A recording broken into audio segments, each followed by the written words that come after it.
Your bank account is lying to you. It tells you that you are broke. It makes you feel like a failure. But that number isn't the problem. It is just a symptom. In economics, we call this a lagging indicator. Your bank balance is just the scorecard of how you have been thinking for the last 5 years. If you are broke, it is because you are running a broke operating system. Think about the last time you saw a high-paying job listing. Did you apply? Or did you scroll past it because you immediately thought, they won't hire me anyway? That is the glitch. While the rich see doors, your mind has been trained to see walls. And listen closely, this is not your fault. You didn't write this code. You didn't choose to be anxious. You were trained to be helpless. Long before you earned your first paycheck, you are trapped in a mental cage. But the good news? Software can be rewritten. The thumbnail says, it's in your head. And that is the most liberating thing you will hear today. Because if the problem is in your head, the solution is there too. Pay attention. We are about to debug your mind. Most of your failures aren't your fault. Your brain is lying to you. Ever tried something new, failed, and then decided it wasn't even worth trying again? That isn't logic. That is a psychological condition called learned helplessness. In the 1960s, psychologists discovered something terrifying. They found that if you expose an animal to a shock, it cannot escape. It eventually stops trying. Even when the cage door is wide open, the animal stays. It has learned that effort is futile. You are the animal. Think about a baby elephant in a circus. When it is small, they tie it to a plastic chair with a rope. It pulls, it fails, it gives up. 5 years later, that elephant weighs 4 tons. It could snap the rope like a twig, but it doesn't. It doesn't even try. Why? Because in its mind, the rope is stronger than it is. You are the elephant. Maybe you applied for 10 jobs and got rejected. Maybe you started a business and lost money. Maybe you grew up hearing, people like us don't get rich. Those experiences were the rope. They trained your subconscious to believe that struggle is pointless. This is why you self-sabotage. When an opportunity appears, you don't take it. You say, what's the point? It won't work anyway. You aren't analyzing the opportunity. You are replaying the trauma of your past failures. It is infuriating to realize you have been holding yourself back for years without even knowing it. You aren't lazy. You are conditioned. You are a giant, held back by a thread. But here is the darker truth. You aren't just staying in the chair because you think you can't leave. You are staying because on some level, the chair is comfortable. Now we arrive at the most uncomfortable part of this diagnosis. If the cage door is open, why haven't you walked out? Why do you stay in the job you hate? Why do you tolerate the struggle? The answer is simple, but it is hard to swallow. You are getting a payoff. Poverty is painful, yes, but it is also safe. When you are the victim of the economy or your boss or your upbringing, you get something very valuable, freedom from responsibility. If it's not your fault, then you don't have to fix it. You can sit in the stands and criticize the players on the field. Sympathy is addictive, but there is a darker mechanism at play here, bonding over misery. Look at your friend group. What do you talk about on Friday night? Do you talk about ideas, expansion, the future? Or do you bond over how hard life is? The rent is too high. The boss is a jerk. The system is rigged. Misery doesn't just love company, it demands it. This is the crab bucket dynamic.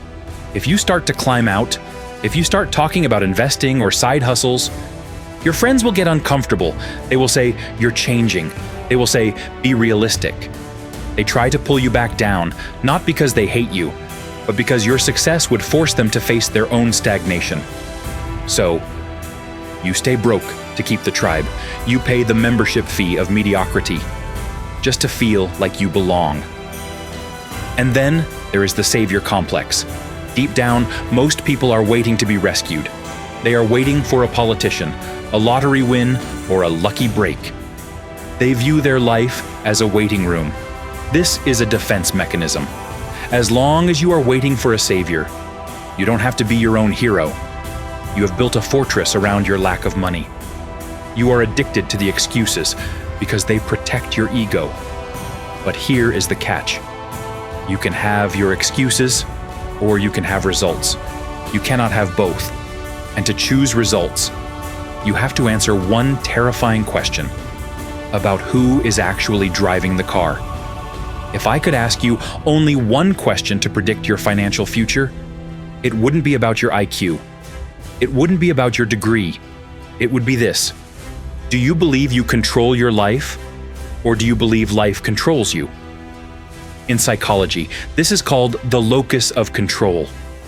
Imagine two lines diverging.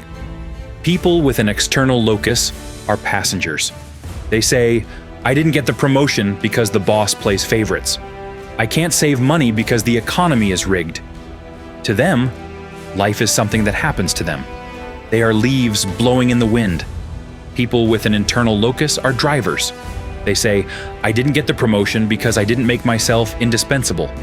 I can't save money because I haven't acquired high-income skills yet. To them, life is something that happens by them. Here is the data. Poverty is almost perfectly correlated with an external locus of control, and it makes sense. If you believe the outcome is rigged, why would you practice? Why would you train? Why would you try? Now I know what you are thinking. But life is unfair. I had a bad childhood. The system is rigged. You are right. Life is unfair. You might have started in the parking lot, while others started on third base. But you need to understand the difference between fault and responsibility.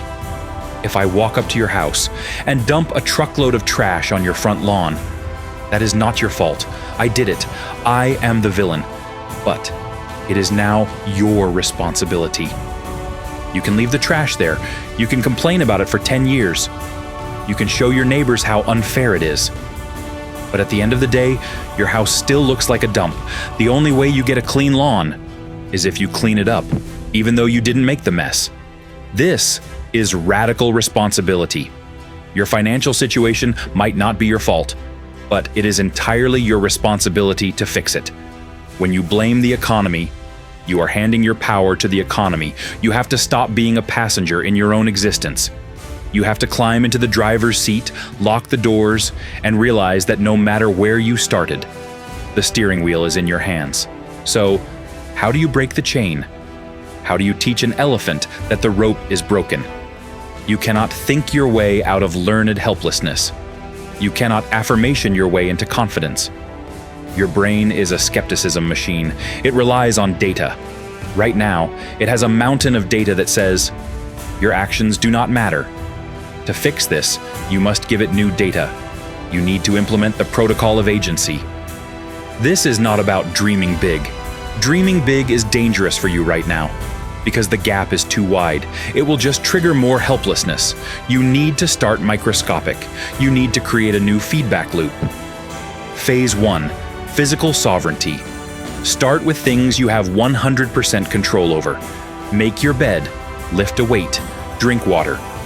When you say, I will work out, and then you do work out, you are logging a win in your mental database. You are proving to your subconscious, when I give a command, my reality obeys. Phase 2. Financial sovereignty. Do not try to make $1 million. Try to make $1 outside of your job. Sell something on eBay. Freelance for an hour. Fix a problem for a neighbor. The amount doesn't matter. The mechanism matters. You need to prove to your brain that money is not a salary you are given. It is a value you extract from the market. Phase 3. The momentum. Once you stack enough small wins, the elephant chain snaps. Your brain realizes that the connection between effort and outcome has been restored. You stop asking, what if it fails? And start asking, what if I try?